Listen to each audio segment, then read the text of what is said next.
திண்டுக்கல் மாவட்டம் ஆத்தூர் ஊராட்சி ஒன்றியத்திற்கு உட்பட்ட அக்கரைப்பட்டி ஊராட்சியில் சுமார் 2000க்கும் மேற்பட்ட மக்கள் வசித்து வருகின்றனர். அப்பகுதியில் உள்ள வெறிநாய் மற்றும் திருநாய்கள் தொல்லையால் குடியிருப்பு வாசிகள் மிகவும் பாதிக்கப்பட்டு வருகின்றனர். இந்நிலையில் கடந்த 3 தினங்களாக 10க்கும் மேற்பட்டவர்களை வெறிநாய் கடித்து உள்ளது. இதில் 3 நபர்கள் ஆத்தூர் அரசு மருத்துவமனை மற்றும் தனியார் மருத்துவமனையில் சிகிச்சை பெற்று வருகின்றனர். இதுகுறித்து ஊராட்சி நிர்வாகத்திடம் பலமுறை புகார் கூறியும் நடவடிக்கை எடுக்கவில்லை என குற்றம் சாட்டிய பொதுமக்கள் மாவட்ட நிர்வாகம் மற்றும் நகராட்சி அதிகாரிகள் வெறிநாய் மற்றும் திருநாய்களை பிடிக்க வேண்டும் என கோரிக்கை விடுத்துள்ளனர். தேனி மாவட்டம் போடி பகுதியில் மலைத்தேனி வனச்சரக பகுதியில் காட்டு மாடு வேட்டையாடப்படுவதாக கிடைத்த தகவலின் பேரில் வனத்துறையினர் போடி டிவிகே நகர் பகுதியில் சோதனை மேற்கொண்டனர். அப்போது காட்டு மாட்டை வேட்டையாடி அதன் மாமிசத்தை மட்டும் எடுத்து வந்து விற்பனை செய்யும் முயற்சியில் ஈடுபட்ட சூர்யா மற்றும் ஆகாஷ் ஆகியோரை கைது செய்து விசாரணை செய்தனர். அதில் புலிப்பாண்டி, முனியாண்டி உள்ளிட்ட 4 பேர் இச்சம்பவத்தில் ஈடுபட்டது தெரியவந்தது. இதையடுத்து 100 கிலோ மாமிசத்தையும் வேட்டைக்கு பயன்படுத்திய கத்தி, வேல், கம்பு, சிறுவகை வனவிலங்குகளை பிடிக்க பயன்படுத்தும் கூண்டு உள்ளிட்டவற்றை பறிமுதல் செய்து தப்பி ஓடிய மேலும் 4 நபர்களை வனத்துறையினர் தேடி வருகின்றனர். சேலம் காந்தி விளையாட்டு மைதானத்தில் சேலம் மாநகர திமுக விளையாட்டு மேம்பாட்டு அணி சார்பில் மின்னொலியில் மாநில அளவிலான கூடைப்பந்து போட்டி நடைபெற்றது. இந்த போட்டியை சேலம் வடக்கு தொகுதி திமுக சட்டமன்ற உறுப்பினர் ராஜேந்திரன் துவக்கி வைத்தார். சீனியர் பிரிவில் நடைபெற்ற இந்த கூடைப்பந்து போட்டியில் தமிழகம் முழுவதும் இருந்து 22 அணிகள் பங்கேற்றனர். இன்று தொடங்கிய இந்த போட்டி 4ஆம் தேதி வரை நடைபெறவுள்ளது. இப்போட்டியில் வெற்றி பெறும் நபர்களுக்கு பரிசு மற்றும் சான்றிதழ், கோப்பைகள் வழங்கப்பட உள்ளன. 35வது தேசிய சாலை பாதுகாப்பு வார விழாவை ஒட்டி திருச்சி மாவட்டம் மணப்பாறை வட்டார போக்குவரத்து பகுதி அலுவலகம் சார்பில் தலைக்கவசம் அணிவது குறித்த இருசக்கர வாகன விழிப்புணர்வு பேரணி நடைபெற்றது. வட்டார மோட்டார் வாகன ஆய்வாளர் சத்யா தலைமையில் நடைபெற்ற பேரணியினை காவல் துணை கண்காணிப்பாளர் ராமநாதன், போக்குவரத்து ஆய்வாளர் கணேசன் ஆகியோர் கொடியசைத்து தொடங்கி வைத்தனர். பொத்தமேட்டுப்பட்டி நேரு சிலை பகுதியிலிருந்து புறப்பட்ட பேரணி திருச்சி சாலை, மாரியம்மன் கோவில், கச்சேரி சாலை, புதுத்தெரு வழியாக பேருந்து நிலையம், பெரியார் சிலை திடல் சென்று மீண்டும் மாகாளிப்பட்டியில் உள்ள வட்டார போக்குவரத்து பகுதி அலுவலகத்தில் நிறைவு பெற்றது. பேரணியில் மணப்பாறை காவல்துறையினர் மற்றும் இருசக்கர வாகன விநியோகஸ்தர்கள் தலைக்கவசம் அணிந்து பங்கேற்றனர். சென்னை மாதவரம் அம்பேத்கர் நகர் நாகத்தம்மன் கோவில் தெருவைச் சேர்ந்தவர் விக்னேஷ்குமார். இவருக்கும் இவரது அண்ணன் நரேஷ்குமாருக்கும் சொத்து தகராறு ஏற்பட்டுள்ளது. அப்போது நரேஷ்குமார் தனது சகோதரர் விக்னேஷ்குமாரை இரும்பு ராடால் தாக்கியுள்ளார். இதில் விக்னேஷ்குமார் தலை மற்றும் கழுத்தில் காயம் ஏற்பட்டு ஆபத்தான நிலையில் அரசு ஸ்டான்லி மருத்துவமனையில் தீவிர சிகிச்சை பிரிவில் அனுமதிக்கப்பட்டு சிகிச்சை பெற்று வந்தார். இந்நிலையில் சிகிச்சை பலனின்றி இன்று உயிரிழந்துள்ளார். இதுகுறித்து மருத்துவமனை கொடுத்த தகவலின் அடிப்படையில் நரேஷ்குமாரை மாதவரம் போலீசார் கைது செய்துள்ளனர். சொத்துக்காக தம்பியை அண்ணன் கொலை செய்த சம்பவம் அப்பகுதியில் பரபரப்பை ஏற்படுத்தியுள்ளது. சேலம் மாவட்டம் ஆத்தூர் அருகே கீரிப்பட்டி பகுதியைச் சேர்ந்தவர் மனோகரன். இவருக்கு சொந்தமான மக்காச்சோள கதிர் அடிக்கும் இயந்திரத்தை அதே பகுதியைச் சேர்ந்த செம்மலை என்பவர் டிராக்டருடன் இணைத்து ஓட்டிச் சென்றுள்ளார். அந்த டிராக்டரில் கீரிப்பட்டி பகுதியைச் சேர்ந்த ராணி, கன்னியம்மாள், அம்மாச்சி, பழனியம்மாள், ஜெயா, நதியா ஆகியோர் மேல்தொம்பை பகுதிக்கு கூலி வேலைக்கு சென்றுள்ளனர். இந்நிலையில் அண்ணாநகர் சாலை வளைவில் வந்தபோது டிராக்டர் கவிழ்ந்ததில் அனைவரும் கீழே விழுந்தனர். இதில் அறுவடை இயந்திரத்தில் அடிப்பகுதியில் சிக்கிய ஜெயா, நதியா ஆகியோர் நிகழ்விடத்திலேயே உயிரிழந்தனர். மேலும் படுகாயமடைந்த ராணி, கன்னியம்மாள், அம்மாச்சி, பழனியம்மாள் ஆகியோர் ஆத்தூர் அரசு மருத்துவமனையில் சிகிச்சைக்கு அனுமதிக்கப்பட்டுள்ளனர். இந்த விபத்து குறித்து மல்லியக்கரை போலீசார் வழக்கு பதிவு செய்து விசாரணை நடத்தி வருகின்றனர். திருவாரூர் மாவட்டம் கூத்தாநல்லூர் தாலுகா வக்ராநல்லூர் ஊராட்சியைச் சேர்ந்த பொதுமக்கள் மாவட்ட ஆட்சியரை சந்தித்து கோரிக்கை மனு அளித்தனர். அந்த மனுவில் திருவாரூரில் இருந்து மன்னார்குடி செல்லும் வழியில் உள்ள பூதமங்கலம், வக்ராநல்லூர் செல்லும் பகுதிகளுக்கு சாலை வசதி இல்லாததால் பள்ளி மாணவ மாணவிகள் பொதுமக்கள் சிரமத்திற்குள்ளாவதாக தெரிவித்தனர். எனவே தார் சாலை அமைத்து தர மாவட்ட ஆட்சியர் நடவடிக்கை மேற்கொள்ள வேண்டும் என கேட்டுக் கொண்டுள்ளனர். தொடர்ந்து மனு நம்ம கிராம சபையில் நிறைய தடவை இதை எடுத்து வச்சுட்டு ஒரு 3-4 தடவை எடுத்து வச்சிருக்கோம். இது வரைக்கும் ஒன்றுமே பண்ணதுனால ரொம்ப குண்டு குழியமாக இருக்கிறதுனால அது டோட்டலாக யூஸ் பண்ண முடியல. நிறைய பேர் கிட்டத்தட்ட ஒரு 300 ஸ்டூடெண்ட்ஸ் அங்கேருந்து ஊர்லேருந்து வெளியில் வர்றாங்க. தூத்துக்குடி மாவட்டம் விளாத்திக்குளம் அருகே மேல்மாந்தை சவில் கிராமத்தைச் சேர்ந்த கருப்பசாமி, தாயம்மாள் தம்பதியினரின் மகன் தருண்தாஸ் கல்லூரி மாணவரான இவர் கடந்த டிசம்பர் மாதம் தென்காசியில் நடைபெற்ற கபடி போட்டியில் பங்கேற்றுவிட்டு ஊருக்கு திரும்பிய போது எதிர்பாராத விதமாக விபத்தில் சிக்கி உயிரிழந்தார். இச்சம்பவம் மாணவனின் பெற்றோர் மற்றும் சக கபடி வீரர்களிடையே சோகத்தை ஏற்படுத்தியது. இந்நிலையில் எங்க ஏரியா ஒரு ஊர் கபடி கழகத்தின் விளையாட்டு வீரர்கள் சார்பில் வறுமையில் வாடும் கபடி வீரர் தருணின் குடும்பத்திற்காக ஏராளமான கபடி வீரர்களிடமிருந்து நிதி திரட்டப்பட்டது. இதனைத் தொடர்ந்து அர்ஜுனா விருது பெற்ற கபடி வீரர் மனத்தி கணேசன் மூலம் முதற்கட்டமாக 1 லட்சம் ரூபாயை வழங்கி விபத்தில் உயிரிழந்த கபடி வீரர் தருண்தாஸின் தாயிடம் ஆறுதல் கூறி சென்றனர். தூத்துக்குடி மாவட்ட ஆட்சியர் அலுவலக வளாகத்தில் தமிழ்நாடு மாசு கட்டுப்பாட்டு வாரியம் மற்றும் மாவட்ட நிர்வாகம் சார்பில் நிறுவப்பட்டுள்ள மஞ்சப்பை வழங்கும் தானியங்கி இயந்திரத்தினை மாவட்ட ஆட்சியர் லட்சுமிபதி தொடங்கி வைத்து பொதுமக்களுக்கு மஞ்சப்பைகளை வழங்கினார். இந்நிகழ்ச்சியில் மாவட்ட வருவாய் அலுவலர் அஜய் சீனிவாசன், துணை ஆட்சியர் பிரபு உள்ளிட்ட பலர் கலந்து கொண்டனர். தஞ்சாவூர் மாவட்டம் பாபநாசம் தாலுகா ஐயம்பேட்டை மதகடி பஜார் பகுதியில் சாலையின் நடுவே ராட்சத பள்ளம் ஒன்று தோண்டப்பட்டு எந்த நேரமும் விபத்து ஏற்படும் சூழ்நிலை இருந்து வருகிறது. அரசு அதிகாரிகள் இந்த பள்ளத்தை பார்வையிட்டவாறு எவ்வித நடவடிக்கையும் எடுக்காமல் சென்று வருவதாக குற்றம் சாட்டும் பொதுமக்கள் வாகன ஓட்டிகளின் நலன் கருதி விபத்து ஏற்படும் முன்பு சாலையில் தோண்டப்பட்டுள்ள ராட்சத பள்ளத்தை உடனடியாக மூடி சரி செய்து தர வேண்டும் என கோரிக்கை விடுத்துள்ளனர். பாபநாசம் தாலுகா ஐயம்பேட்டை அருகில் நெடுஞ்சாலைத்துறைக்கு ஒதுக்கப்பட்ட பல ஆயிரம் கோடி ரூபாய் ஒதுக்கப்பட்ட நிதி சரியாக செலவழிக்கப்படாமல் இன்னைக்கு குண்டும் குழியுமாக இன்றைக்கு பல இடங்களில் காணப்படுது. அதனால் வாகனங்கள் செல்லக்கூடிய நிலை ரொம்ப மோசமாக இருக்குது, குண்டும் குழியுமாக இருக்குது. அரசு அதிகாரிகள், மாவட்ட ஆட்சியர் மற்றும் பல பெரிய அதிகாரிகள் இந்த வழியாக சென்றுக்கிட்டு இருக்காங்க. பல லட்சம் பேர் பயணம் செஞ்சுக்கிட்டு இருக்காங்க. ஆனாலும் இந்த சாலை இவ்வளோ மோசமாக விபத்துக்கு உள்ளாகிற நிலையில் இந்த சாலை இருக்கிறது. இதை யாருமே அதிகாரிகள் கண்டுகொள்ளவில்லை.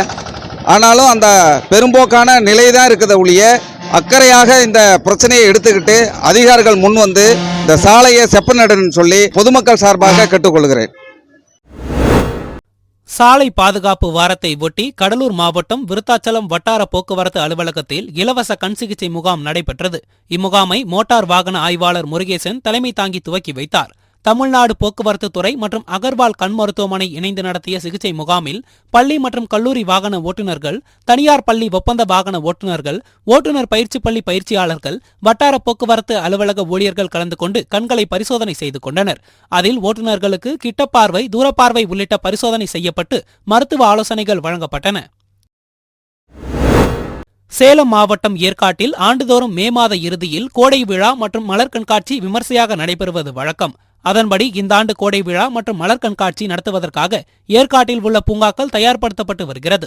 அதன் ஒரு பகுதியாக ஏற்காடு அண்ணா பூங்காவில் அதிக அழகு சேர்க்கும் ரோஜா மற்றும் டேலியா மலர்களை நடவு செய்யும் பணி துவங்கியது. இதற்காக கொல்கத்தாவில் இருந்து கொண்டுவரப்பட்ட சுமார் 4500 டேலியா கிழங்குகள், அழகு சேர்க்கும் சால்வியா, பெர்குனியா, சாமந்தி, மயூரா மற்றும் ரோஜா விதைகளை பணியாளர்கள் நடவு செய்தனர்.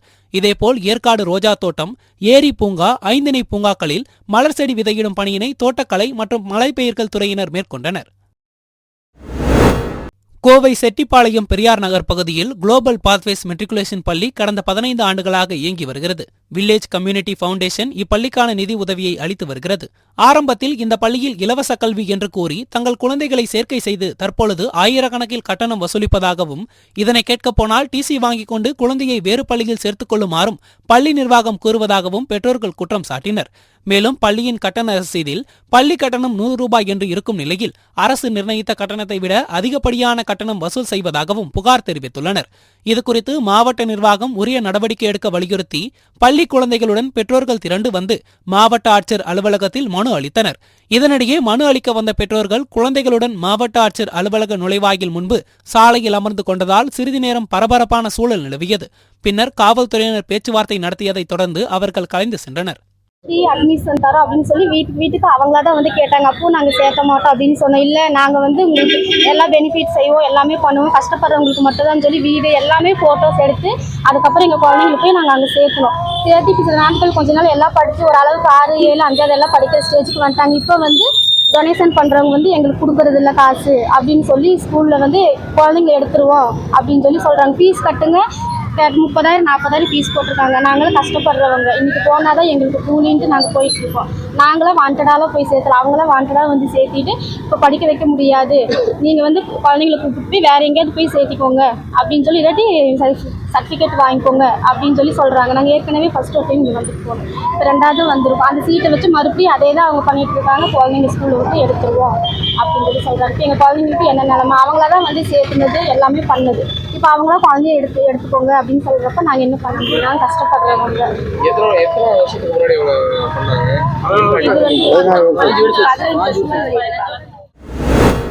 தஞ்சாவூர் மாவட்டம் பாபநாசம் அருகே திருப்பாலைத்துறை எஸ்பிஜி மிஷன் தெருவில் வசித்து வரும் ஜான்சன் மகன் மார்ஷல் பாரதி டிப்ளமோ மெக்கானிக் படித்தவர்.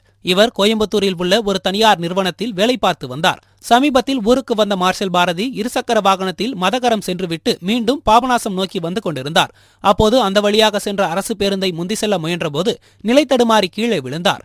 இதையடுத்து அக்கம்பக்கத்தினர் அவரை மீட்டு பாபநாசம் அரசு மருத்துவமனைக்கு கொண்டு சென்றபோது அவரை பரிசோதித்த மருத்துவர்கள் அவர் ஏற்கனவே இறந்துவிட்டதாக தெரிவித்தனர்.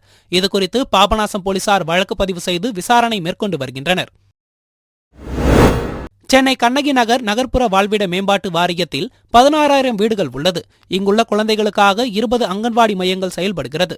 ஆனால் 10க்கும் மேற்பட்ட மையங்களில் கழிவறை வசதி உள்ளிட்ட அடிப்படை வசதிகள் இன்றியும் பல கட்டடங்கள் விரிசலுடன் சேதமடைந்தும் காணப்படுகின்றன. மேலும் ஒரு சில மையத்திற்கு மின் இணைப்பு இல்லாமல் இருப்பது உள்ளிட்ட பல்வேறு பிரச்சினைகளால் குழந்தைகளின் பாதுகாப்பு கருதி பெற்றோர்கள் குழந்தைகளை அனுப்புவதற்கு அச்சப்பட்டு அனுப்பாமல் இருக்கின்றனர். எனவே சென்னை மாநகராட்சி மற்றும் நகர்ப்புற வாழ்விட மேம்பாட்டு வாரியம் அங்கன்வாடி மையங்களை முறைப்படுத்தி தர வேண்டும் என அப்பகுதி மக்கள் கோரிக்கை விடுத்துள்ளனர். நாங்கள் கண்ணகி நகரில் வசிக்கிறோம். இது இப்போ பார்த்துட்டு இருக்கீங்க இல்லையா, இதே எங்கள் பகுதியோட பால்வாடி. இந்த பால்வாடி உள்ளே போய் பாருங்கள், அது எப்படி இருக்குன்றது உங்களுக்கே தெரியும். ஃபுல்லாக இறங்கி போய் ஃபுல்லாக டேமேஜாக இருக்கும். ரெஸ்ட் ரூம் வசதி கூட அந்த குழந்தைங்களுக்கு கிடையாது. எல்லாம் சின்ன சின்ன குழந்தைங்க. ஒரு வேளை ஏதோ ஒன்று ஆயிடுச்சு அப்படின்னா கூடமே மேப்பாரே இல்லாத மாதிரி தான் அந்த குழந்தைங்கலாம் இருக்காங்க.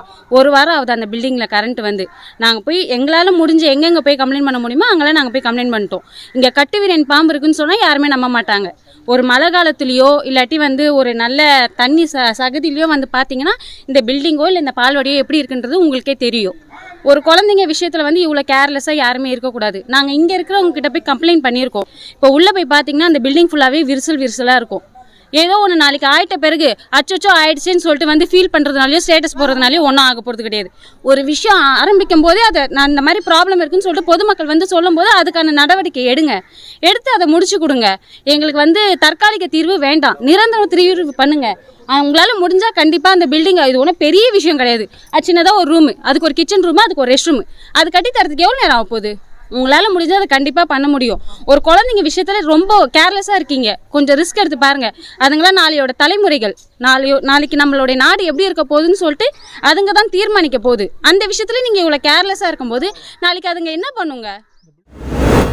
அரியலூர் மாவட்டம் அங்கனூர் கிராமத்தைச் சேர்ந்தவர் பிரியா. இவர் தனது கணவன் செல்வகுமாருடன் ஏற்பட்ட கருத்து வேறுபாடு காரணமாக வீட்டில் யாரும் இல்லாதபோது தூக்கிட்டு தற்கொலை செய்து கொண்டார். இதுகுறித்து தகவல் அறிந்து சம்பவ இடத்திற்கு வந்த போலீசார் அவரது உடலை கைப்பற்றி பிரேத பரிசோதனைக்காக அரியலூர் மருத்துவக் கல்லூரி மருத்துவமனைக்கு அனுப்பி வைத்தனர். ஆனால் இதுவரை பிரேத பரிசோதனை செய்யாமல் இருப்பதாகவும் பிரேத பரிசோதனை செய்ய வலியுறுத்தினால் மருத்துவ அதிகாரி நேரம் முடிந்துவிட்டதாக கூறுவதாகவும் அப்பெண்ணின் உறவினர்கள் குற்றம் சாட்டினர்.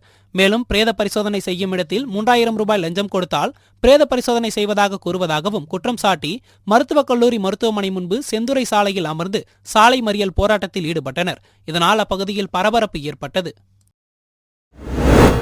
தஞ்சாவூரில் கடந்த வாரம் மாநில அளவிலான ரோல்பால் போட்டிகள் நடைபெற்றது. இதில் திண்டுக்கல் மாவட்டம் சின்னாலப்பட்டி ராஜன் உள்விளையாட்டு அரங்கில் பயிற்சி பெற்ற 80 மாணவ மாணவிகள் கலந்து கொண்டு 14 வயதுக்கு உட்பட்ட ஆண்கள் மற்றும் பெண்கள் பிரிவில் முதலிடத்தை பிடித்து தங்கப்பதக்கத்தை பெற்றனர். இதேபோல் 9 வயதுக்கு உட்பட்ட பிரிவில் பெண்கள் அணியினர் முதலிடத்தை பிடித்து தங்கப்பதக்கமும் ஆண்கள் பிரிவில் 3ஆம் இடத்தை பிடித்து வெண்கலப் பதக்கமும் பெற்றனர். சாதனை படைத்த மாணவ மாணவியர்களுக்கு சின்னாலப்பட்டி ராஜன் உள்விளையாட்டு அரங்கில் பாராட்டு விழா நடைபெற்றது.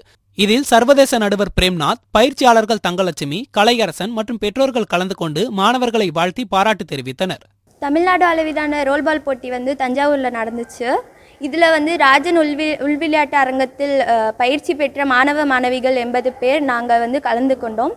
அதில் boys under 14 boys and girls 2 பேருமே ஃபர்ஸ்ட் வான் பண்ணியிருக்கோம். அப்புறம் அண்டர் 9 இதில் பாய்ஸ் 3rd ப்ரைஸ் அடிச்சிருக்காங்க, ஃபர்ஸ்ட்டு கேர்ள்ஸ் அடிச்சிருக்காங்க. இதனால் எங்கள் மாஸ்டருக்கு திண்டுக்கல் மாவட்டத்துக்கு நாங்கள் பெருமையை சேர்த்துருக்கோம். இதனால் பிரேம்நாத் மாஸ்டர் அவர்களுக்கு நாங்கள் நன்றியை தெரிவித்துக்கொள்கிறோம். எங்களுக்கு ப்ராக்டிஸ் கொடுத்து எங்களுக்கு மிகப்பெரிய ஹார்ட் ஒர்க் பண்ணி அவரும் எங்களை கொண்டு போய் இவ்வளோ தூரத்தில் நிற்க வச்சதுக்கு அவருக்கும் ரொம்ப நன்றியை தெரிவித்துக்கொள்கிறோம். அவர்களுக்கு மிகப்பெரிய ஒரு நன்றி. ஏன்னா இதனால் பிரேம்நாத் மாஸ்டர் அவர்களுக்கு நாங்கள் நன்றியை தெரிவித்துக்கொள்கிறோம். ஏன்னா எங்களுக்கு இவ்வளோ தூரம் ப்ராக்டிஸ் கொடுத்து இவ்வளோ தூரம் அவர் எங்களை மேலே எடுத்துகிட்டு போனதுக்கு, அப்புறம் இது மட்டும் இல்லாமல் இன்னும் வர மாணவ மாணவிகளுக்கும் நிறைய ப்ராக்டிஸ் கொடுத்து அவர்களையும் மேலே கொண்டு போகுமாறு நாங்கள் கேட்டுக்கொள்கிறோம். தேங்க்யூ. சென்னை அடுத்த பூந்தமல்லியில் உள்ள பாரிவாக்கம் ஊராட்சி மன்ற தலைவர் தணிகாச்சலம் மகன் சக்தி விக்னேஷ் மணமகள் பாக்யஸ்ரீ வரவேற்பு நிகழ்ச்சி பாரிவாக்கத்தில் நடைபெற்றது. இந்த நிகழ்ச்சியில் திமுக அமைப்பு செயலாளர் RS பாரதி, முன்னாள் அமைச்சர் நாசர் உள்ளிட்டோர் கலந்து கொண்டனர். இந்த வரவேற்பு நிகழ்ச்சியில் உணவுடன் சேர்ந்து அறிவுக்கும் வேலை கொடுக்கும் விதமாக வந்திருந்த விருந்தினர்களின் வயதுக்கு ஏற்ப பல்வேறு புத்தகங்கள் வழங்கப்பட்டன. அதன்படி திருக்குறள், அம்பேத்கரை விரும்புபவர்களுக்கு அவரை பற்றிய புத்தகம், சிறுவர்களுக்கு கதை புத்தகங்கள் என விருந்தினர் அனைவருக்கும் அவர்களின் விருப்பத்திற்கு ஏற்ப புத்தகங்கள் வழங்கப்பட்டன. திருமண வரவேற்பில் கலந்து கொண்டவர்களுக்கு மணமக்கள் புத்தகங்கள் வழங்கியது அனைவரையும் நிகழ்ச்சியில் ஆழ்த்தியது. திருவள்ளூர் மாவட்டம் எல்லாபுரம் ஒன்றியத்திற்கு உட்பட்ட தாமரைப்பாக்கம் ஊராட்சி மன்ற தலைவராக கீதா என்பவர் பதவி வகித்து வந்தார்.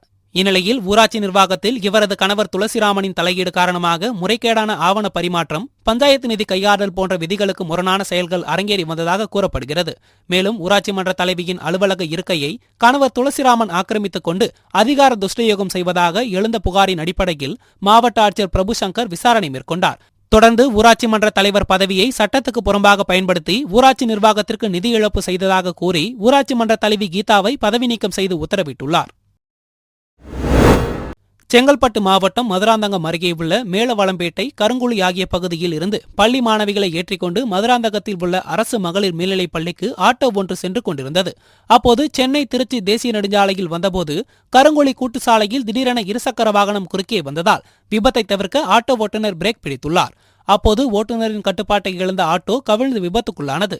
இதில் ஆட்டோவில் பயணம் செய்த 10 மாணவிகளில் 6 பேருக்கு காயம் ஏற்பட்டது. இதுகுறித்து தகவல் அறிந்து சம்பவ இடத்திற்கு சென்ற மதுராந்தகம் போலீசார் காயமடைந்தவர்களை மீட்டு மதுராந்தகம் அரசு மருத்துவமனைக்கு அனுப்பி வைத்து விபத்து குறித்து வழக்கு பதிவு செய்து விசாரணை மேற்கொண்டு வருகின்றனர்.